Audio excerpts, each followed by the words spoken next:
Bom, primeiramente eu só queria registrar que não fazia parte das minhas aspirações esse cargo de procuradora-geral, né? Eu entrei numa lista para compor a lista e eu não acreditava que seria nomeada, até porque eu concorria como uma subprocuradora.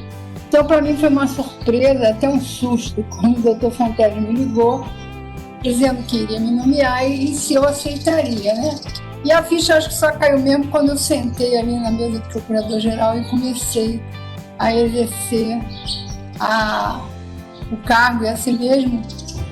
O início foi eu tinha muita dificuldade, porque eu estava assim, muito familiarizada com a atividade firme, de atividade administrativa, nível de procuradoria-geral, eu não tinha a menor ideia. Então, eu fui aprendendo na prática, fazendo. Cada vez que me traziam alguma coisa para decidir ou para assinar, eu pedia que também trouxessem as normas, as instruções a respeito, para eu entender o que eu estava fazendo, o que eu estava assinando. Então, eu fui aprendendo assim muito na prática, e os primeiros meses foram de maior dificuldade. Eu saía do Ministério Público tipo 10 horas da noite todo dia para conseguir dar tempo de fazer o que precisava e de estudar também o que era necessário para entender a minha função. Mas depois começou a ficar tranquilo, né? Porque aí eu já tinha assim, uma visão do que eu achava que, de muita coisa que eu via na instituição, que eu discordava, né? Por exemplo, a gente tinha, pelo menos na primeira instância, a gente tinha o nosso equipamento de informática era muito ruim, eram computadores antigos que travavam muito. Eu usava, na realidade, o meu notebook. Então, eu dizia de brincadeira, se um dia eu fosse procuradora-geral, eu mudo toda a informática, né, para que a gente tenha um link de internet bom, equipamentos suficientes de boa qualidade. E quando eu cheguei aqui na Procuradoria-Geral, eu tinha uma surpresa, que eu vi que a mesma dificuldade que a gente enfrentava na primeira instância, a própria informática enfrentava. Na realidade, o servidor da informática era menor do que o servidor do meu computador, por incrível que pareça. Então, eu consegui algumas verbas na época com Fontenay, a gente trocou, não conseguiu trocar, mas a gente substituiu algumas coisas do nosso parque de informática, e depois, no ano seguinte, como o orçamento já era meu, a gente trocou bastante computadores, mudou aqueles computadores aqueles monitores grandes para monitores desse tipo LCD, aumentou os servidores da informática e aumentou muito o link de internet, que deixou de ser discado. Então melhorou bastante aquela ideia que eu tinha na primeira instância, se um dia eu for procuradora-geral eu consegui fazer. Então isso para mim foi uma coisa de destaque, porque era uma coisa que eu achava necessária para a instituição e a gente conseguiu também realizar. Outra coisa que também incomodava os membros da primeira instância era o fato da gente não ter sede. A gente normalmente, quase todas as procuradorias, elas ficavam numa sala, num espaço dentro das auditorias. Então a gente não tinha assim uma sede própria, não tinha liberdade, até a entrada no prédio das auditorias era autorizado até pela própria auditoria. Então, eu achava muito ruim, porque um órgão do Ministério Público que tem a independência e a autonomia do Ministério Público tem que ter uma sede decente que digna da representatividade do órgão. Então, era outra coisa que eu me empenhei na minha gestão, de tirar as procuradorias daqueles locais onde das procuradorias que estavam dentro do espaço das auditorias, e daí, primeiramente, a gente alugou algum espaço, né? E depois a gente foi, durante a minha gestão, eu consegui comprar 5 procuradorias que passaram a ter sede própria mesmo, que foi Santa Maria, Bagé, Manaus, Juiz de Fora e Campo Grande. Juiz de Fora, acho que até já mudou, não sei, mas a gente conseguiu, pelo menos, colocar as procuradorias em espaço próprio alugado e depois comprar pelo menos parte das procuradorias dos prédios que a gente precisava para alguma. Não deu para comprar todas porque no orçamento tem uma limitação, né? E praticamente 3 anos, que o primeiro ano do orçamento não fui eu que fiz, a gente não conseguiu fazer tudo, né? Mas o fato de ter conseguido tirar as procuradorias do espaço da auditoria e, ao mesmo tempo, comprar algumas sedes próprias, como essas 5, que depois a Cláudia deu continuidade, né, uma gestão que foi posterior à minha, e comprou outras. Então, acho que esses são os principais destaques da minha administração, que foram 2 coisas que eu me propus fazer e que eu consegui realizar muito, assim, bastante, não foi pouca coisa. Além disso, também foi importante para conhecer a instituição como um todo. Eu não tinha ideia do Ministério Público, da parte administrativa do Ministério Público, das dificuldades que a gente enfrentava. A própria sede da Procuradoria-Geral, além de acanhada, ela era até insalubre, porque muitos departamentos ficavam no subsolo, a biblioteca ficava no subsolo, a sala dos motoristas ficava no subsolo, então era uma coisa assim, meio que insalubre, muito acanhada, não tinha espaço, a sala dos subprocuradores era mínima, e era dividida com aquelas divisórias que não são, não sei como é que chama aquilo, que também não é madeira, e que era menor do que, não chegava no teto, né? Então não tinha privacidade nenhuma nas subprocuradorias, como não tinha também na Procuradoria do Rio de Janeiro, onde eu trabalhava, que era o mesmo tipo de espaço. Então aquela sede também me incomodava muito, primeiro que por ser acanhada, por ser insalubre, mas também porque não representava o Ministério Público. Você receber uma autoridade numa sede daquela, como se a nossa instituição não tivesse muita importância. Então eu me empenhei também em conseguir, junto à Terra Cap, um terreno para a gente construir uma nova sede. A gente fez almoço para isso, a gente visitou vários deputados e muita gente do Congresso para conseguir verba para iniciar a construção. E depois de todo o nosso trabalho, empenho, a gente conseguiu o terreno junto à Terra Cap, e depois o terreno foi considerado que ele estava num lugar que não era, porque não era próprio para ter aquela sede, era um lugar de setor de embaixadas. Então, como Brasília é setorizada, né, cada setor só pode construir determinado tipo de atividade, a gente ainda teve que procurar junto a um setor do DF, né, eu participei de uma reunião que teve desse conselho para explicar a nossa necessidade, que a gente tinha conseguido aquele terreno com muito sacrifício, e eles acabaram autorizando que a gente construísse ali, mesmo ali sendo um setor de embaixadas, que em tese poderia ter embaixadas, mas eles autorizaram e a gente começou imediatamente quase a construção, porque a gente conseguiu também verba, na época a gente conseguiu uma verba do Congresso de 19 milhões, que quando teve aquele corte contingencial que sempre tem,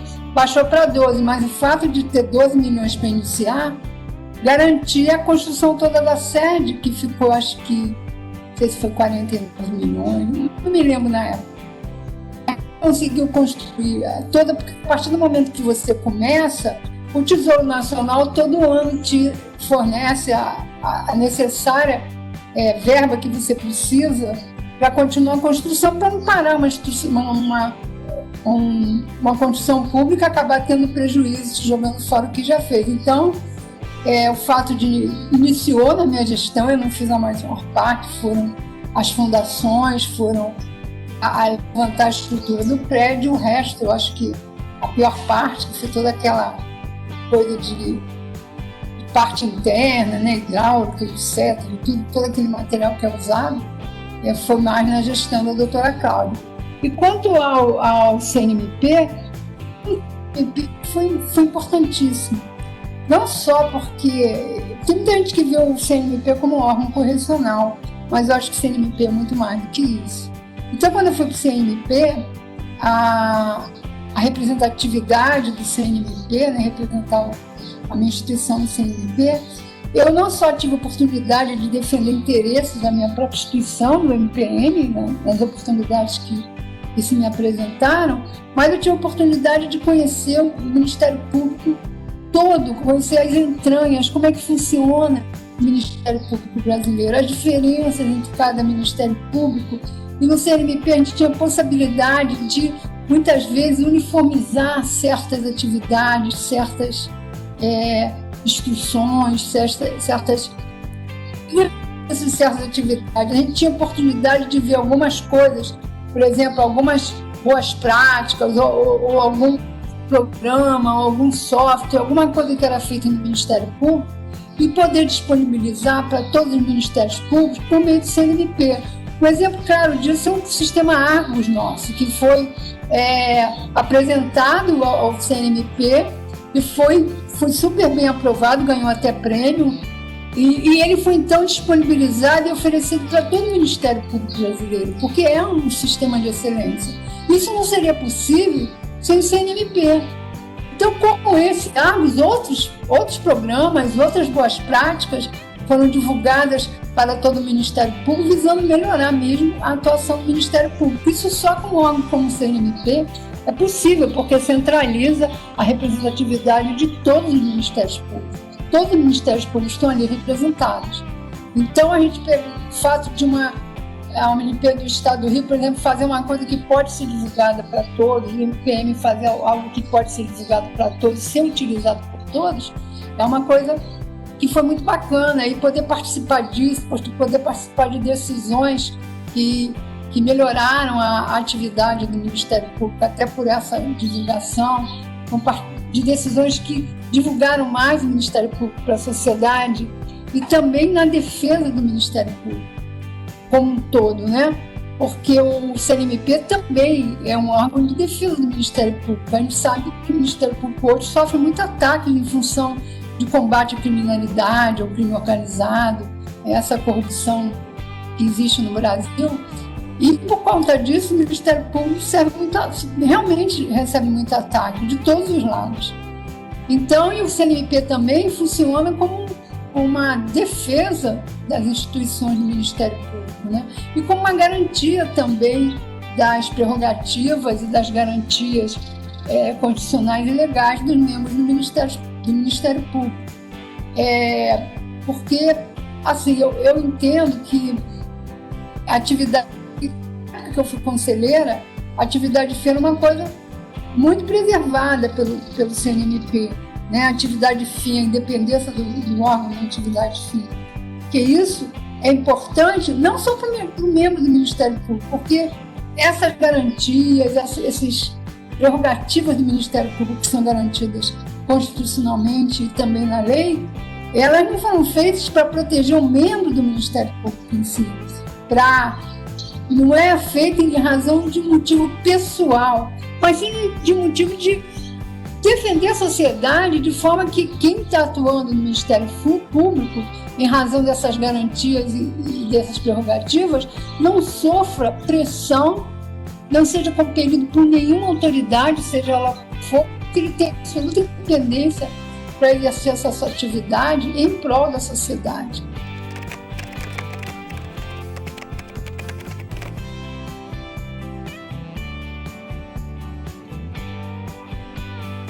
A possibilidade da gente contribuir para o crescimento do Ministério Público, para uma evolução muito positiva, para as mudanças que se fazem necessárias para que o Ministério Público continue cada vez mais forte, cada vez mais atuante, tenha cada vez mais a confiança da sociedade, né? E um cargo que você pode decidir muita coisa a respeito da instituição te permite orientar ou dar uma mudança, dar uma orientação para uma mudança do Ministério Público nesse aspecto de que a gente precisa mostrar para a sociedade de que a gente trabalha em prol da sociedade, não em prol dos nossos interesses. A gente tem que ter a confiança da sociedade nessa instituição Ministério Público. Eu acho que a atuação de conselheiros, de procuradores gerais que visam essa atividade pró-sociedade realmente é muito importante. Eu acho que é relevante, isso é relevante para fortalecer a instituição do Ministério Público, para dar um novo rumo quando é necessário, para afirmar a sua atividade, né, para afirmar a sua importância na sociedade e dar credibilidade à instituição de forma a conquistar a confiabilidade de todos os segmentos da sociedade. Eu acho que a relevância desses cargos está nisso, ele tem a possibilidade de fazer alguma coisa para colaborar com isso, né?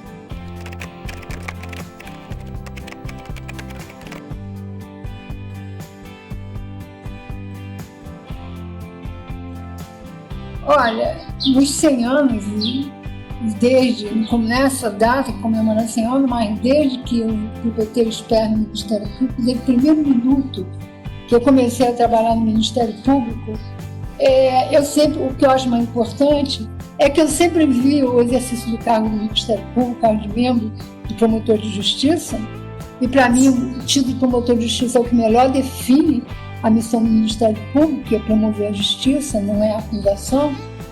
E eu sempre vi como uma missão, né? Mais do que qualquer outra coisa na vida, para mim era uma missão. Então, quando eu decidi entrar no Ministério Público, eu entrei porque eu comecei a estudar o Ministério Público mais a fundo e pensei, é isso que eu quero isso, eu quero ajudar as pessoas, eu quero ter uma missão que eu possa trabalhar em prol da sociedade. Então, eu acho que a paixão que eu tinha pelo Ministério Público, que eu passei a ter quando entrei e comecei a trabalhar no Ministério Público, ela continua até hoje. Eu tenho a mesma paixão, eu tenho a mesma garra, o mesmo prazer de trabalhar no Ministério Público que eu tinha no primeiro dia que eu trabalhei. Até apesar de ser uma coisa nova para mim, eu ficar no início às vezes até meio insegura, mas assim, isso é uma coisa que você vai vencendo com o tempo, né? Mas eu sempre vi como uma missão, e uma missão assim apaixonante, uma missão de que a gente tem que se dedicar por conta do que a gente representa para a sociedade. Essa missão tem que sempre ter em vista em prol da sociedade. Então, para os integrantes do MPM, a mensagem que eu deixo é que eles vejam o exercício